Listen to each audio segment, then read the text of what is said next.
j'aime beaucoup dans mon travail, c'est le fait de mélanger des profils différents. Donc d'avoir des athlètes, des artistes, entrepreneurs, etc. Tu apprends de chacun de ces profils-là. Et alors ce qui est dingue, c'est quand tu les mets ensemble dans une même pièce. La performance, c'est quand même frôler avec l'extrême tout le temps et être sur un fil, toi, de funambule, dans lequel tu marches bien quand tu es entraîné et dans lequel tu es fort pour ça. Mais s'il y a un peu de vent, tu tombes, tu vois, quand même. C'est là où c'est un peu rigolo, c'est que on pense tous qu'on est individuel, unique, etc. Ce qui est vrai, mais nous avons à peu près tous les mêmes problèmes au fil des âges et de nos parcours respectifs. Ce n'est pas l'intelligence qui est le meilleur prédicteur de la réussite, au sens économique du terme, mais aussi de responsabilité, c'est la motivation. Bienvenue dans Éclosion, le podcast qui explore l'éclosion de projets de vie. Plongez avec nous dans des parcours professionnels inspirants, des histoires de carrière, des récits de réussite, mais aussi d'échecs. Chaque épisode vous transporte au cœur de l'épanouissement personnel et professionnel pour vous inspirer, vous émerveiller et vous motiver. Préparez-vous à découvrir des histoires qui vous feront croire en la puissance de la transformation et de la croissance. Bienvenue dans le monde d'Éclosion. Bonjour Anthony. Bonjour. Alors, est-ce que tu peux te présenter rapidement pour nos auditeurs, nous expliquer un petit peu ton parcours, d'où tu viens et ce que tu fais aujourd'hui? Ouais. Donc Anthony Med, je suis docteur en psychologie. J'ai un cursus assez à la fois facile et complexe, dans le sens où je me suis intéressé depuis que je suis rentré en psycho à la psychologie du sport. Donc vraiment, ce qui m'intéresse, c'est le côté performance et sport. De ma thèse, j'ai fait plein de choses. Maintenant, je bosse sur différentes missions. Je suis auteur de bouquins en préparation mentale, psychologie. Je suis aussi enseignant, prof, formateur. J'ai créé Focus, l'école de préparation mentale, une école de préparation mentale, comme son nom l'indique, où on forme des gens à la préparation mentale.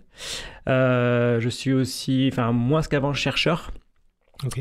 Voilà pour mes casquettes principales. Je fais aussi un petit peu de consulting en entreprise pour conseiller donc les entreprises sur le dilemme qu'ils ont en ce moment entre la recherche de performance et la recherche de bien-être que tout le monde cherche à trouver.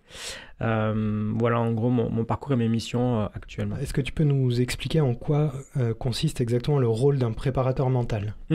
Il est finalement assez simple, c'est de profiler un sportif ou un performeur au sens large. Donc souvent ça va être des danseurs, des musiciens, des chanteurs, des artistes, entrepreneurs aussi, ou des politiciens, ou des managers en entreprise qui cherchent à être meilleurs, plus performants dans leur domaine d'activité. Donc nous on va les profiler, voir quelles sont leurs compétences fortes ou faibles, et on va mettre en place différents exercices sur une période généralement assez longue de 6 mois à 1 an, pour les entraîner mentalement et faire que l'on va équilibrer leur profil et les amener, on va dire, à optimiser leurs compétences. Donc c'est un peu ce que ferait un préparateur physique de club. Il vous fait faire un test de VMA au début de saison ou différents tests de cardio, tout ça. De là, il va mesurer vos forces et vos faiblesses, faire un programme d'entraînement physique. Vous bossez votre physique avec lui ou tout seul à la maison, et à la fin, vous avez progressé. Voilà, on bosse un peu de la même façon. Ok. Au démarrage, la préparation mentale, c'était plus quelque chose qui était lié au sport.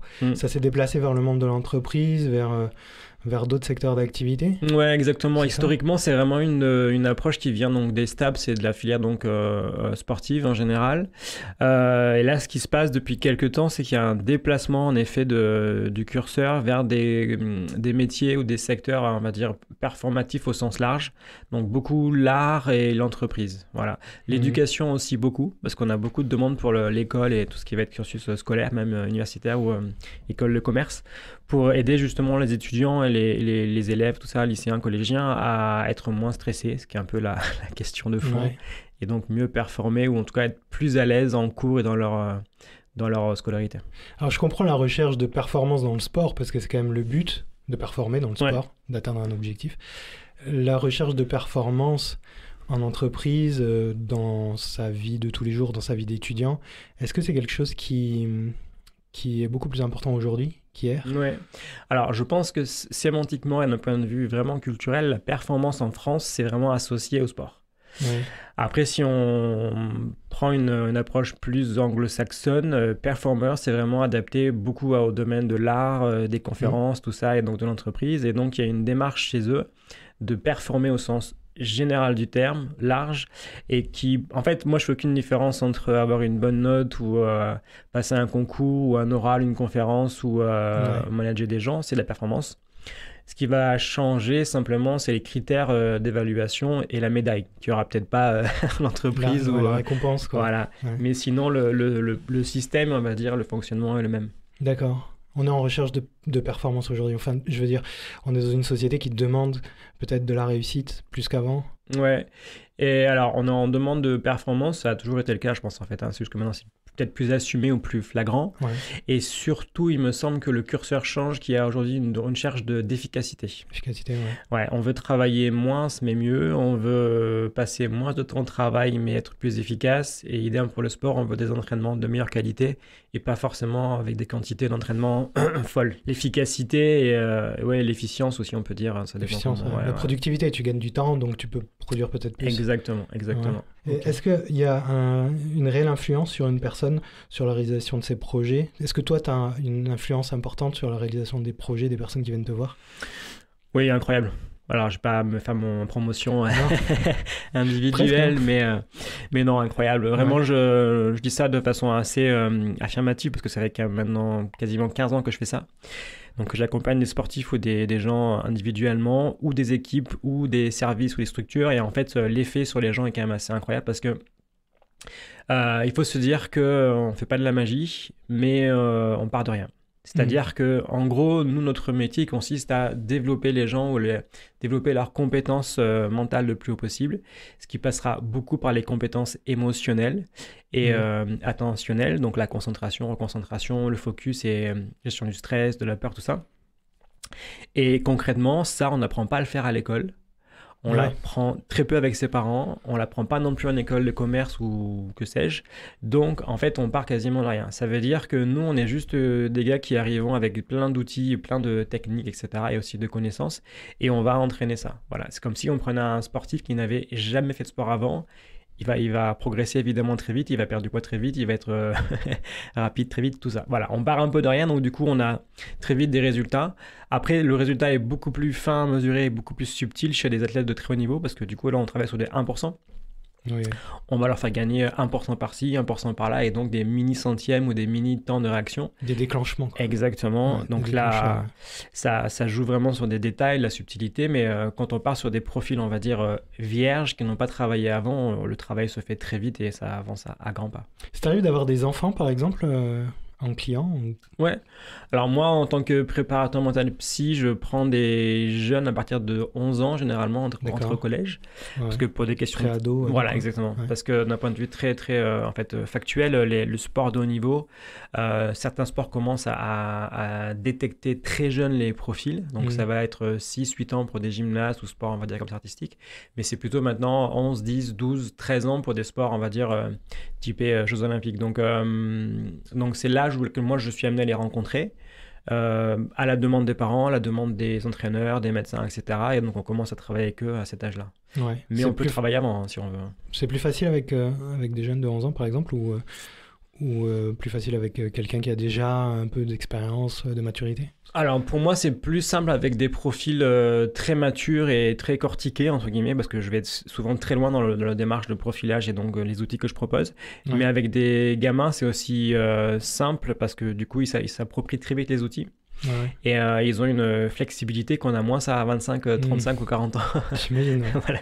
Donc avec eux, on fait un travail qui sera un peu plus allégé, un peu plus simple, mais qui va aussi avoir beaucoup d'effets très vite et qui sera assez ludique finalement. Il y a plus d'acceptation, peut-être un peu moins d'ego aussi, j'imagine. Ouais. En fait, ce qu'on ne se rend pas compte quand on est adulte comme nous, c'est que jeune, on n'a pas autant de complexité au niveau neuronal et cortical. Donc jeune, on se pose moins de questions. Ouais. Et on joue un peu comme à la maison ou comme à l'entraînement en fait en match. Quand on commence à grandir un peu plus, vers 15-16 ans, il y a des enjeux qui vont rentrer dedans, il y a la pression sociale, le regard des autres, la recherche de perfection, etc. Donc le côté un peu plus cerveau très cortiqué et hyper intellectuel. Et donc là, la machine peut s'enrayer très vite et être plus complexe à travailler. Donc chez les jeunes, c'est plus simple. Ouais. Mais après, il y a un basculement qui fait que ça devient plus complexe d'un point de vue intellectuel. Et donc, on doit retravailler des éléments plus intello. Et justement, quels sont les principaux défis mentaux auxquels les individus sont confrontés? Est-ce que tu as déjà, je sais pas, peut-être une matrice, tu vois, les défis les plus importants? Ouais. Bah, en fait, c'est les mêmes pour tout le monde.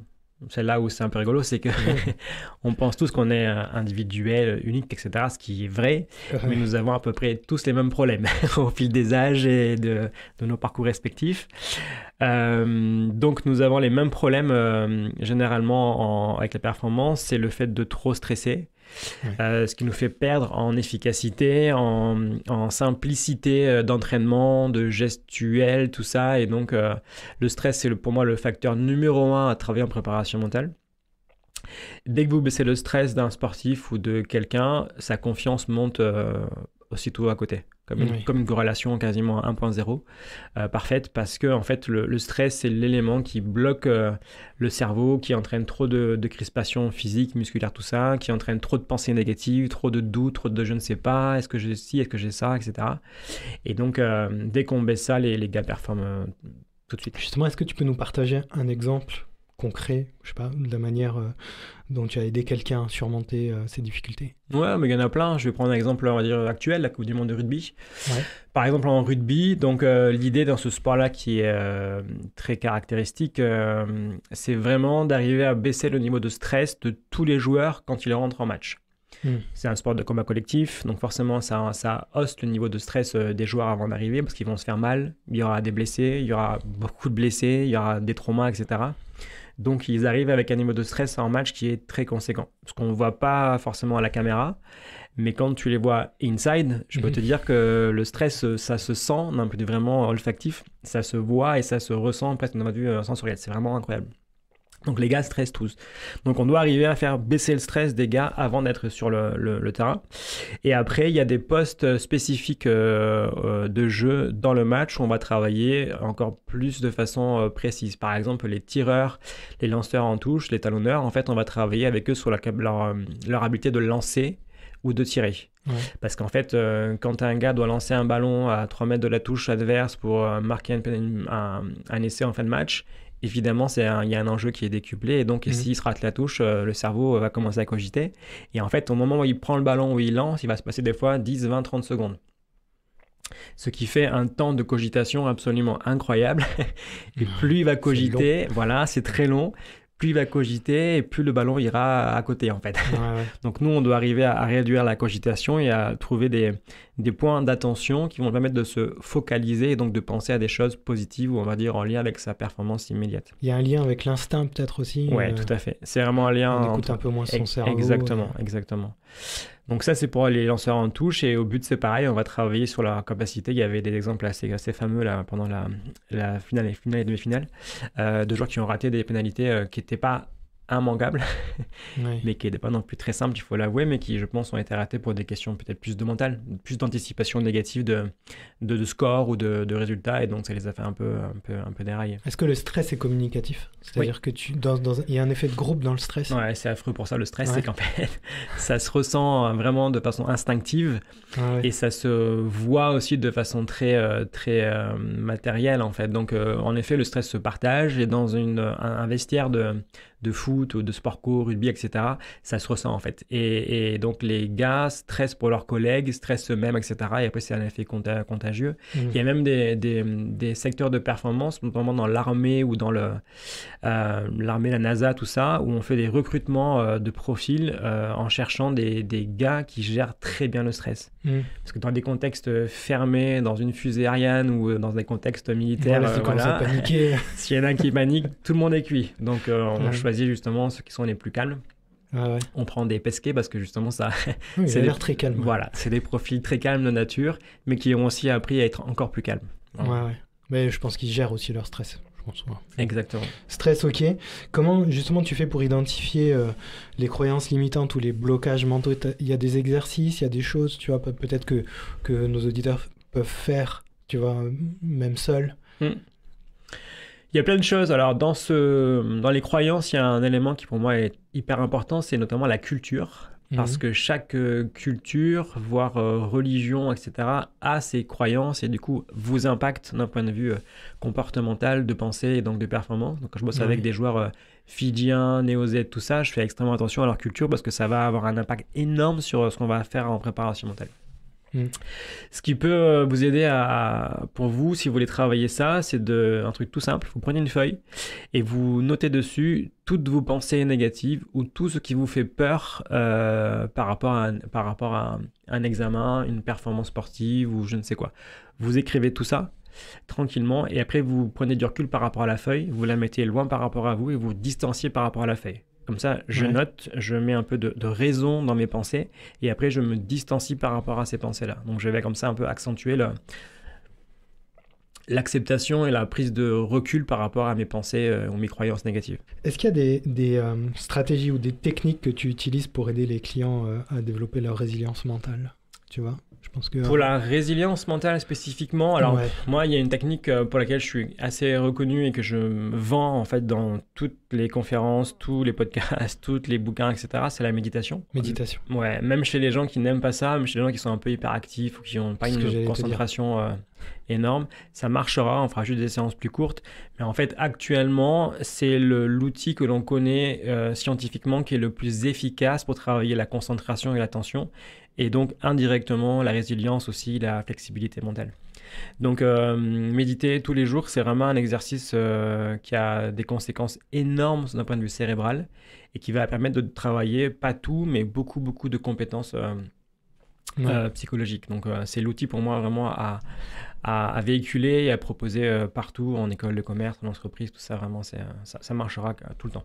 Par exemple, combien de temps de minutes de méditation par jour, minimum? Alors, on considère qu'aujourd'hui, le temps moyen, c'est par jour 10 minutes de méditation que vous pratiquez, je dirais, n'importe où, n'importe quand. Ça n'a pas trop d'influence, même si certains profils plus routiniers aiment bien les heures fixes de méditation, souvent le matin. Donc, c'est à vous de choisir, en fait. Ouais, tu te crées une routine, tu te dis, bon, voilà, maintenant, c'est le moment où je médite. Tu médites sur quoi, en général? Tu focalises ton attention sur quelque chose ou... Le plus simple pour démarrer, c'est quand même d'avoir un son, d'avoir une voix qui va vous guider. Parce que sans audio ou sans guide, vous allez quand même vous éparpiller assez facilement et vous allez perdre un peu en attention. Donc, le plus simple, c'est de démarrer avec une application Petit Bambou ou autre, ou avec des CD, des audios d'instructeurs de méditation qui vont vous guider, comme ça, qui vont vous permettre de garder l'attention au maximum sur une séance de 10 minutes, un quart d'heure. Il y a des vidéos sur YouTube, si jamais vous en cherchez. Il y a plein de choses. Vous allez trouver. On vous en mettra peut-être en lien sur la description. Je demanderai à Anthony de me faire une sélection de vidéos de méditation. Super, merci. Alors, selon ton expérience, quelles sont les qualités mentales essentielles pour réussir? Alors, il y en a plusieurs. Longtemps, on a considéré que c'était l'intelligence qui faisait que les gens réussissaient dans leur domaine, on va dire, de prédilection, l'entreprise, la politique, l'art, tout ça. Donc, il y a des pays comme aux US, on a fait des tonnes et des tonnes de recherches sur le QI des gens et sur des études longitudinales, avec des résultats en fait assez déroutants. Alors, ce n'est pas l'intelligence qui est le meilleur prédicteur de la réussite, au sens économique du terme, mais aussi de responsabilité, c'est la motivation. Donc, c'est votre capacité à être déterminé et à le rester sur la durée. Voilà, donc qui va avoir qui va permettre d'avoir des comportements allant dans le sens de se réaliser, de faire des choses, de travailler dur, efficacement, de changer aussi beaucoup. Donc, c'est la détermination qu'on retrouve chez tous les grands sportifs et chez tous les grands performeurs mondiaux. Associé à cela, je pense qu'il faut une dose de flexibilité mentale parce qu'en fait, celui qui est trop rigide ne change pas sa technique, ne change pas son entraînement, ne change pas sa façon d'être et de faire. Remise en question. Voilà, et donc il va performer un peu, mais pas longtemps. Et après, il y a des choses qui sont peut-être plus, à mon sens, émotionnelles, donc liées au stress, aux émotions au sens large, parce qu'en fait, si vous êtes trop stressé, certains performent, mais ça va être dans la douleur et ça va être laborieux dans le temps. Et si vous êtes inversement quelqu'un de très zen, voilà, vous allez forcément avoir plus de résultats à long terme. Et il y a encore un élément pour moi qui est important, c'est le flow. C'est votre capacité à être dans le flow, dans une sorte d'état mental presque de conscience modifiée, qui fait que vous faites des choses incroyables, avec une certaine facilité, légèreté, ça vous coupe du rapport au temps, même au rapport aussi matériel ou environnemental, et vous êtes là en train de faire des trucs de dingue, et votre cerveau est en pleine intelligence, et ce que vous faites, pas grand monde peut le faire. Voilà. Ouais. Et ça, c'est l'état de flow que certains ont très naturellement, que d'autres ont, parce que tout le monde a ça, mais ça va être plus laborieux, plus travaillé et plus Ouais. difficile à atteindre. Le flow, on pourrait dire que c'est quoi, la fluidité? Le flow, c'est vraiment l'état d'intelligence absolue. C'est l'état dans lequel votre cerveau fait des choses incroyables en très peu de captes les temps. choses, quoi. Voilà, on capte tout, Ouais. tout est rapide, tout est léché, tous vos sens sont en activité et c'est l'état dans lequel se met un chanteur sur scène. Par exemple, on va prendre le cas des artistes. Quand tu vas voir un concert, Ouais. ce que les gens veulent dans le concert en tant que spectateur, c'est voir le moment où le chanteur il part.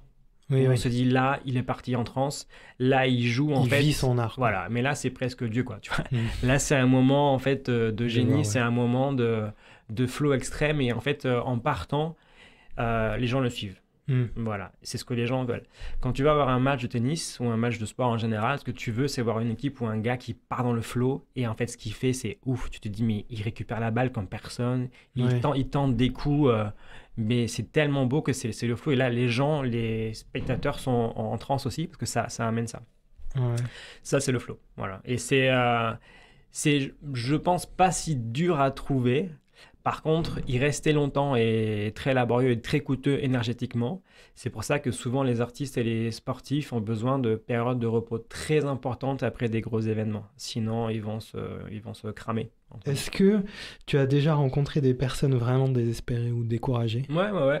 En fait, tu sais, quand j'ai commencé en tant que psychologue, j'ai quand même eu la chance ou pas d'avoir beaucoup de sportifs. Donc, c'est quand même une population assez cool, souvent très optimiste, qui est très engagée, motivée, tout ça, qui est assez, je dirais, facile à accompagner. Et après, je me suis dit, quand même, c'est quasiment trop facile.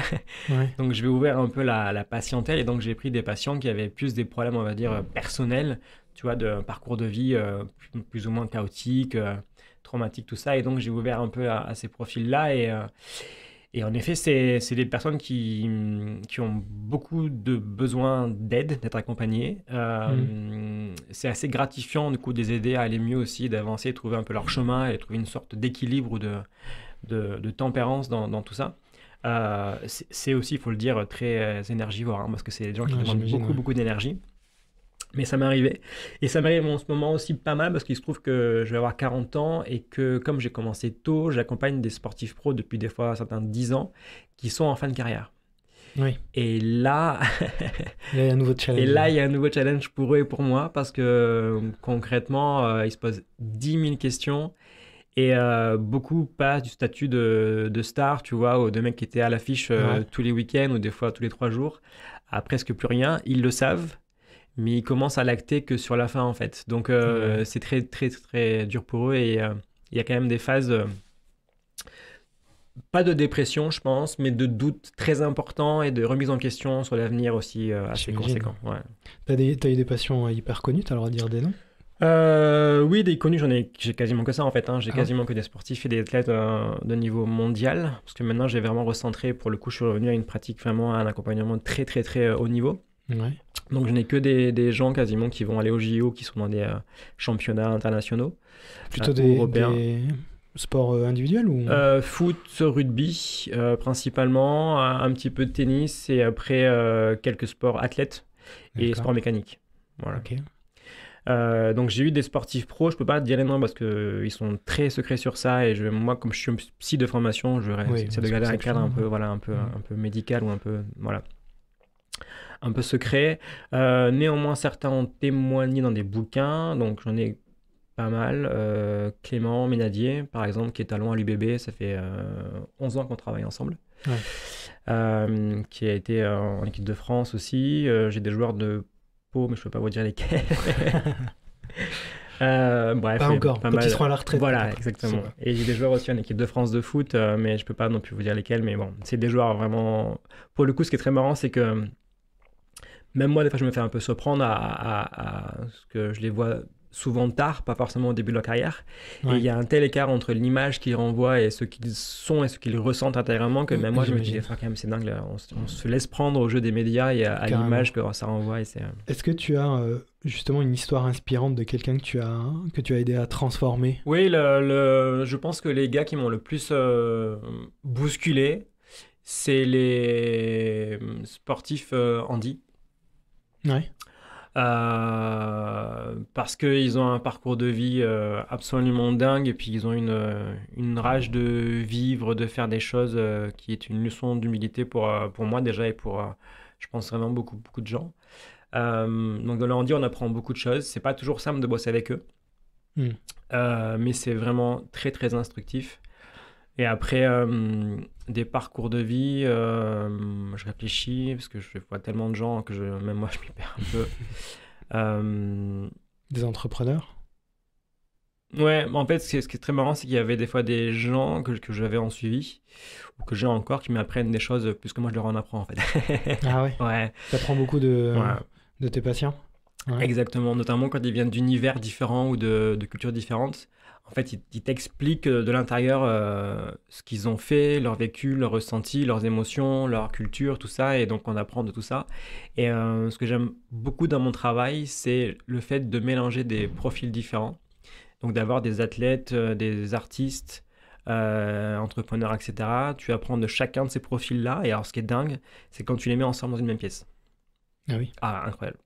Tu fais des travaux de groupe comme ça? J'adore ça. On dit ça des travaux, mais... Ouais, je fais des réunions des fois ou des sessions, on va dire, collectives. Et là, c'est ouf. Franchement, tu filmerais ça et tu verrais comment ça partage, comment ça bouge, comment ça vole. Mais c'est incroyable.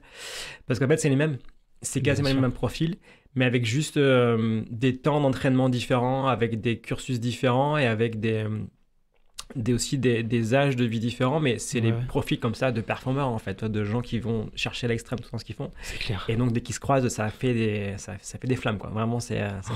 Ouais, j'imagine, ça doit faire des étincelles dans les réunions de groupe, c'est clair. Et tout au long de ta carrière, je termine en général toujours comme ça un peu le podcast, tu vois. Tout au long de ta carrière, est-ce que tu as eu un conseil qu'on t'a donné, que quelqu'un t'a donné, et qui t'a inspiré pour le reste de ta carrière et que tu aimerais partager aujourd'hui avec nos auditeurs?